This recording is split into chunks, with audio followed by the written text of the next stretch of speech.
Estimados estudiantes, aquí presentamos el documento 2. Es un documento que resumen gran parte de las PPT que se adjuntan en las clases, pero se realizó este documento para fortalecer mucho contenido que no se estaba explícito en las PPT.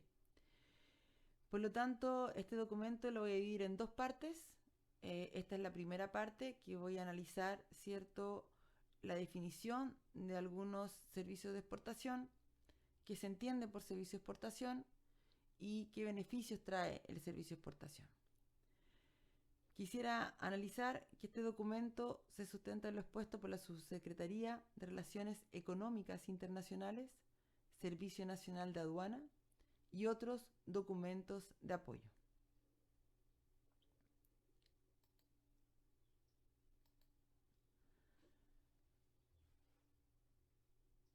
Antes de iniciar esta parte 1 de este documento, quisiera aclarar de que a nivel mundial hay una discusión por llegar a acuerdos sobre el comercio de servicios. Generalmente el comercio de bienes está muy bien estructurado, se ha llegado a ciertos niveles de acuerdos, principalmente cuando hay un bloque regional. Les recuerdo que hay diferentes políticas comerciales, entre ellas está la política bilateral, que son de dos países. La política multilateral es cuando hay acuerdo entre varios países para llegar a un objetivo de acuerdo. Generalmente son propósitos los acuerdos multilaterales. Y luego el tercer acuerdo, que es el acuerdo, cierto, regional o de bloque. En el acuerdo de bloque, por ejemplo, el de la Unión Europea o el bloque del Mercosur, que está bastante deteriorado, el CARICOM, que también está bastante deteriorado, principalmente con este efecto de pandemia, podemos ver que en estos bloques lo que hay es que los países pierden autonomía en su política comercial y se unen a esta unidad de bloque. Los bloques que optan es por construir un arancel común, lo primero, lo más básico, un arancel común para terceros, y entre ellos se espera llegar a un 0% de arancel. Posteriormente empiezan a avanzar en una única moneda, que es lo que un poco avanzó la Unión Europea. Avanzar a una única moneda, por lo tanto pierden también su autonomía en la política monetaria. Antes perdieron su autonomía en la política comercial, porque ahora las políticas comerciales las asume el bloque y se ponen de acuerdo entre bloques en el bloque. Por lo tanto, un país pierde la autonomía como política comercial. Luego, si va avanzando este bloque, la moneda única le da mayor fuerza a negociación, le da mayor poder porque pasa inmediatamente tal vez a ser una divisa importante, pero los países que la integran pierden autonomía en su política monetaria. Y por lo tanto vemos, por ejemplo, en el caso que un país de la Unión Europea presente inflación, todos tienen entonces que asumir la alta tasa de interés, el Euribor, que, cierto, sube esta tasa de interés para reducir la inflación de uno, dos o tres países. Es decir, todos pagan por la inflación de un país, por ejemplo. Entonces, esta pérdida de política monetaria ha traído varias consecuencias en la Unión Europea. Lo podemos ver aquí subprime cuando España, Grecia y Italia se contagiaron severamente con esta crisis, y por lo tanto vemos como toda Europa casi tuvo que pagar el descalabro de estos países. Bueno, en el caso cierto de estos bloques, han llegado a mayores acuerdos, mayores avances en cuanto al comercio y servicios. De hecho, lo tienen más o menos regulado. No significa que con esto se haya aplicado bien. En el Mercosur han llegado a acuerdos, pero no se han cumplido. En la Unión Europea se ha cumplido más, están un poco más avanzados. El NAFTA, que incluye cierto Estados Unidos, México y Canadá, está un poco deteriorada las relaciones en cuanto a este bloque. Tampoco han llegado a acuerdos, por ejemplo, con el comercio y servicios. Si los bloques no han llegado a un acuerdo sustantivo con la exportación de servicios y cómo cierto la van a clasificar y qué acuerdos van a llegar, imagínense qué ocurre con los acuerdos bilaterales. Los acuerdos bilaterales, que es la opción que ha tomado Chile, de negociar con otros países, ya sea con acuerdos de complementación económica, ACE, tratados de libre comercio o con acuerdos de asociación. ACE, por ejemplo, tenemos con todos países de Sudamérica, que es llegar a un 0% arancel en los productos. Tratado de libre comercio, que incluye además de un ACE, es además promoción de la inversión, pero ayuda entre países a que haya flujos de inversión.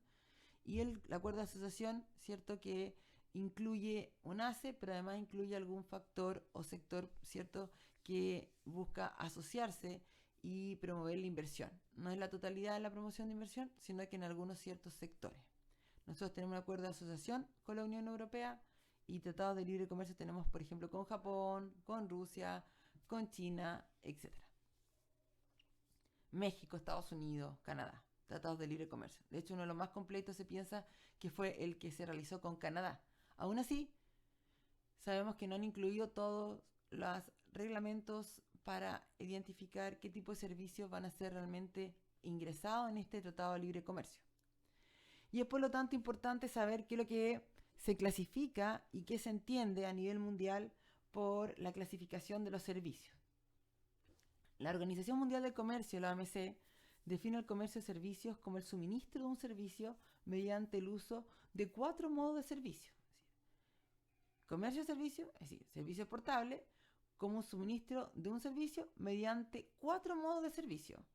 Y vamos a analizar acá cuáles son los 4 modos de servicio definidos, ¿cierto?, por el Acuerdo General de Comercio y Servicio, AGSS, de la Organización Mundial de Comercio, que es la Organización Mundial de Comercio, un acuerdo multilateral en que todos reconocen, ¿cierto?, que muchos países, más de 160 países, ¿cierto?, están dentro de esta Organización Mundial de Comercio, hicieron este Acuerdo General de Comercio y definieron 4 modos de servicio, 4 clasificaciones o categorías de suministro de servicio.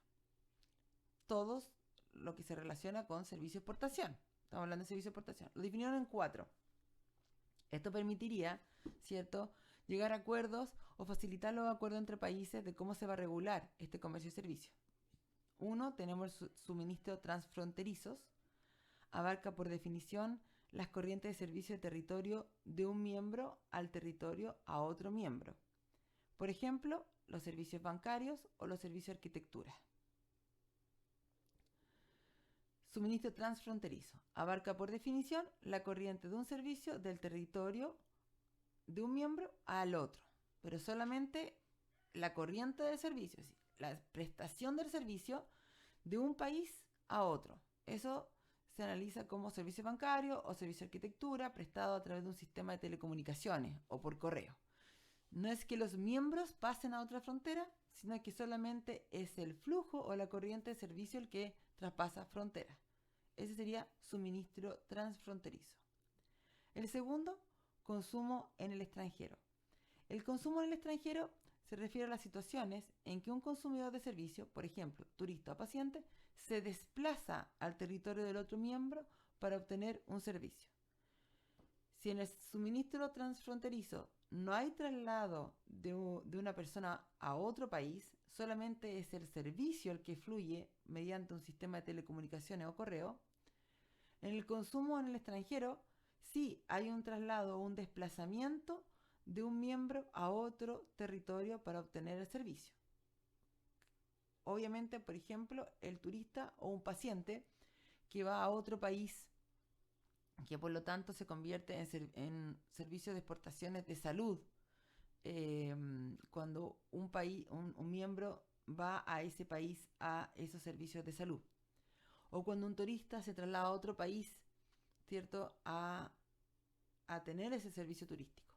O servicios de educación, cuando una persona se traslada a otro país por una pasantía, por ejemplo, a hacer o a estudiar, ¿cierto?, una pasantía o a estudiar una carrera o un posgrado